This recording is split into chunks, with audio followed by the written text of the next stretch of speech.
History of a famous unstitched garment, Indian Saree. Indian Saree, which is also written as Saree, is a globally recognized garment. Apart from its rich history and culture, the Indian Saree has made India known in every corner of the world. Well, for others it is the fashion statement, but for Indians, it holds sentimental value.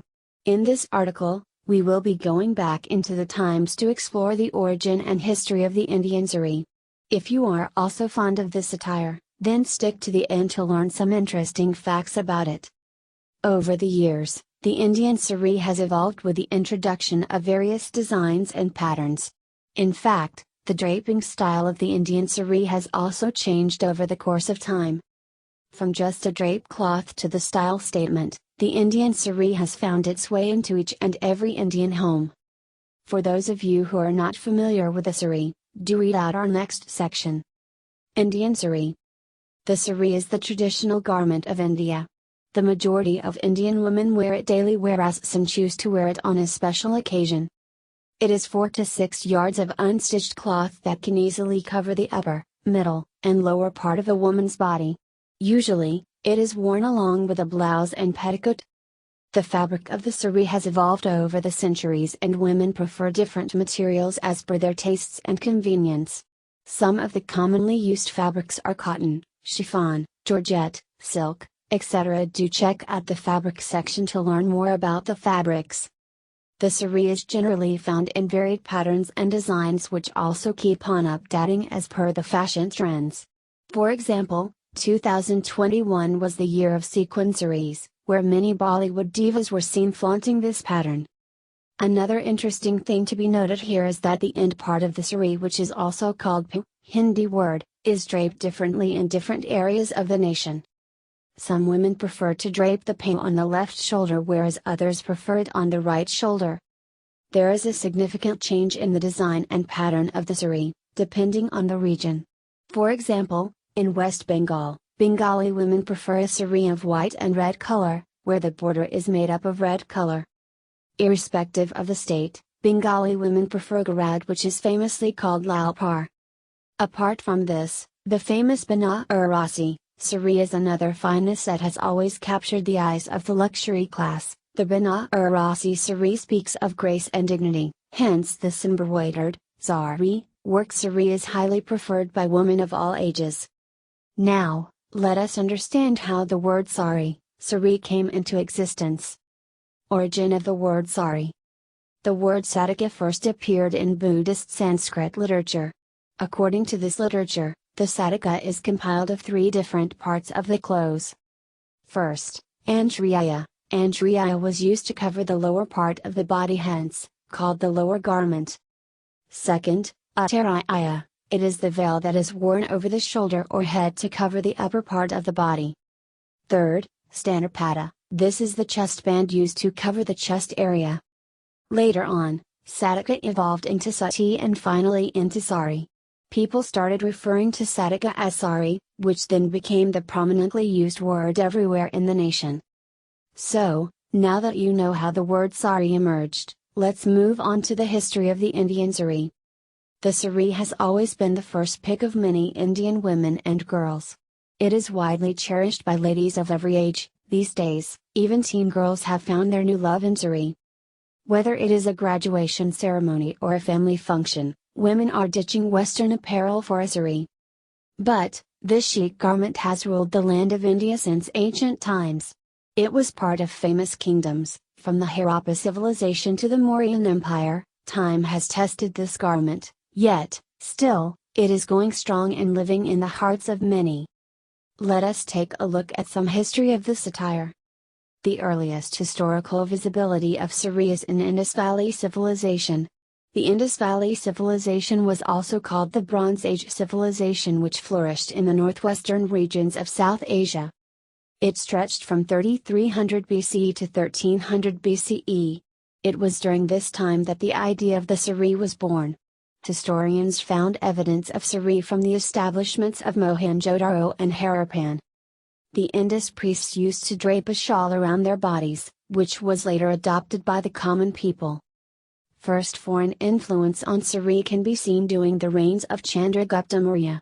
Chandragupta Maurya, reigned circa 321 circa 297 BCE, is considered one of the bravest and strongest rulers of all time. He was famous for his intelligence and diplomatic relationships.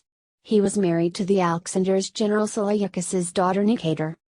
During those times, the Greek ladies used to wear a single piece of fabric, mostly chiton, which they used to wear as a skirt and draped over a shoulder.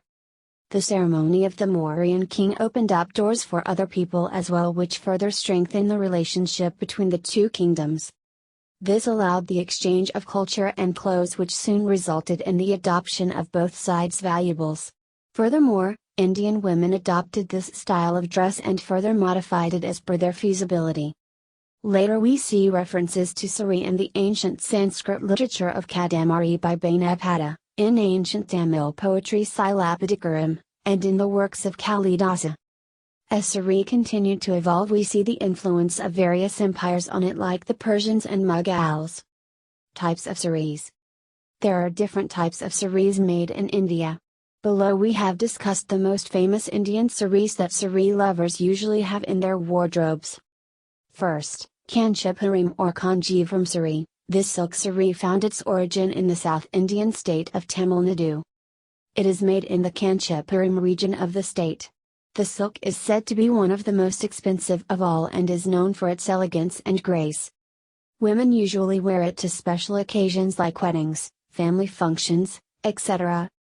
Second, Banarasi silk saree. Next is the famous Banarasi saree, which is made in Varanasi city of the Indian state Uttar Pradesh, UP. The saree is made using gold, copper, and silver threads. The heavy texture of the saree gives it the royal look. Third, Chandri saree. It is made in the Chandri region of Madhya Pradesh, central India. The Chandri saree is made up of pure silk, fine cotton, and zari, which gives it an elegant look. It is known for its fine craftsmanship and nature-inspired designs.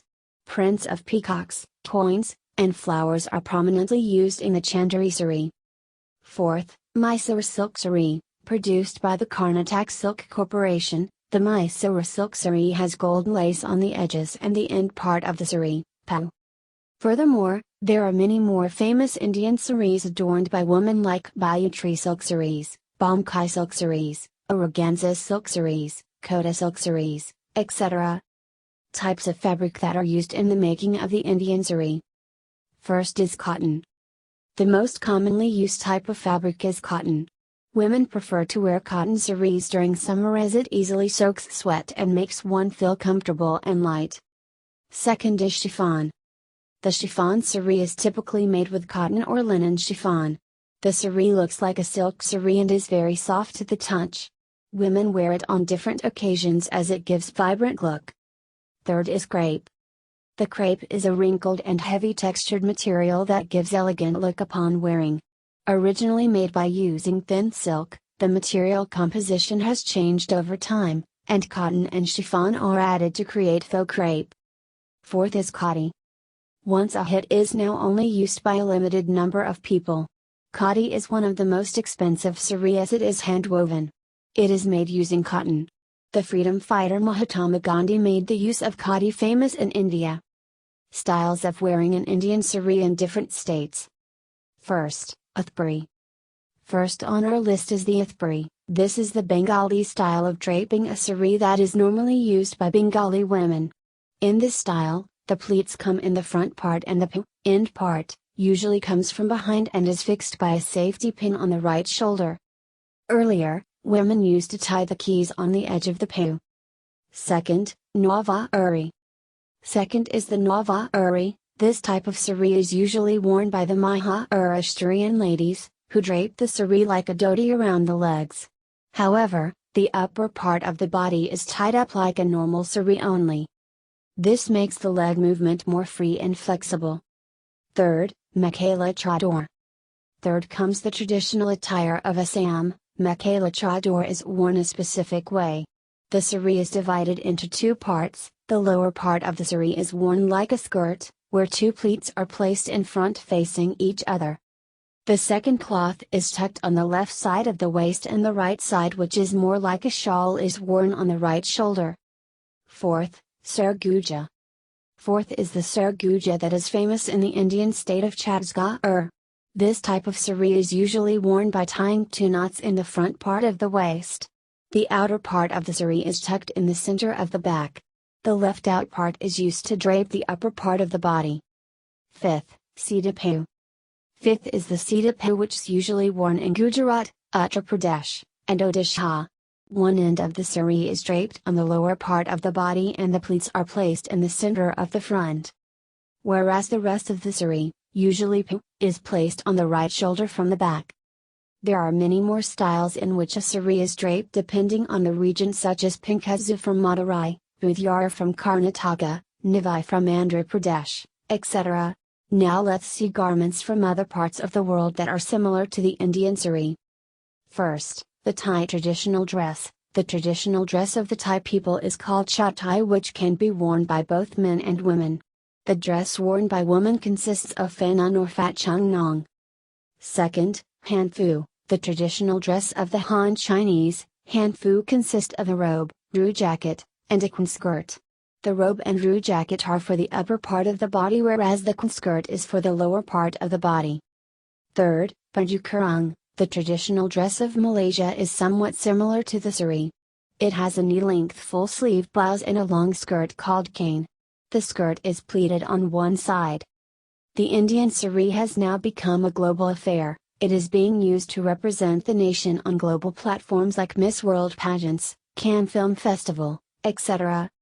On average, an Indian woman has around 100 sarees in her wardrobe, which further reveals how loved this attire is.